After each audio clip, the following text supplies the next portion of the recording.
আপনার প্রশ্ন সামনে আসার পরে আপনার রিয়াকশন কিরকম ছিল? ওই যে আমাদের মিলন চাচা বলেছিল নকল আর হবে না, ওই অনুভূতিটা তখন মনে পড়েছিল। তোমার প্রশ্ন কমন আইছিল? প্রশ্ন হয় আমাদের কমন লাগে না, আমরা এমনি পরীক্ষা দিয়ে যাইলাম, এই যে পরীক্ষা দিয়ে চলে যাচ্ছি ভাই। এখন পাশে কি কোনো মেয়েটে পড়ছিল নাকি? পাশে তো অলরেডি মেয়ে আছে ভাই। ভাই প্রশ্ন তো 60 মার্কের বুঝছেন ভাই, 60 মার্কেরই দিয়েছি, উল্টো পাল্টা যা পারিছি তাই দিয়েছি। এখন পাশ আল্লাহ খাতে ভাই বুঝছেন। আজকে কি পরীক্ষা ছিল আপনার? ছিল গণিত। কত মার্কের অ্যান্সার দিচ্ছেন? অ্যান্সার তো দিয়েছি 40 মার্কের। পরীক্ষার হলে কি নকল করার কোনো সুযোগ ছিল? ভাই নকল করার সুযোগ ছিল না, কিন্তু তারপর নকল করছিলাম, কিন্তু নকল করতে দেয়নি। আর যখন নকল করছিলাম তখন শুনছিলাম হেলিকপ্টারের শব্দ শুনছিলাম, ওই হেলিকপ্টারের শব্দ শুনে মনে করছিলাম এই হেলিকপ্টার মিলন চলে এসেছে, আর ওই শব্দ শুনেই আর ভয়তে নকল করতে পারিনি ভাই। পরীক্ষার হলে কি ঘাটটার ঘোরানোর সুযোগ ছিল? না, এই সুযোগ নাই। কাউকে দেখে লিখতে পারছেন? না, নিজের যোগ্যতায় জানি।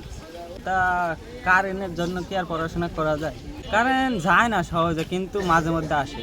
এখন শিক্ষামন্ত্রী আসবে এরকম কোনো আপনার ভয় কাজ করছিল মনের মধ্যে? হয়তো অবশ্যই কাজ করবে, কারণ মিলন সাহেব তো মনে করেন এনি টাইম হচ্ছে কিনা হেলিকপ্টার মিলন সাহেব তো নাম দিয়েছে।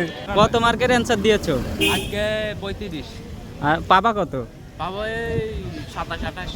তা কারেন্টের জন্য পড়াশোনার কোনো ডিস্টার্ব হয় না? ভাই কারেন্ট তো কোনো ব্যাপার না ভাই, আপনার যদি পড়ার ইচ্ছা থাকে পড়বে থাকে, তো কারেন্টের বাইরে কোনো ব্যাপার না, বুঝছেন?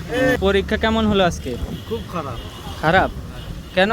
পড়াশোনা করতে পারেননি? জানতাম না জানতে পড়াশোনা করেননি কালকে? না ভাই, সকালে এসেছিলাম পরীক্ষা, জ্যামিতিও আনিনি ভাই। তা কি নিয়ে আসছেন পরীক্ষা দিতে আপনি? ফাইল আর অ্যাডমিট। আর কিছু না? তো পরীক্ষা কি নিজের যোগ্যতা দিয়েছেন না কাউকে দেখে লিখছেন? এই নিজের চোখে লিখছি। কত মার্কের অ্যান্সার দিয়েছেন? 60 মার্কের দিয়েছি ভাই। কত পাবেন? পাবো 2 পাবেন?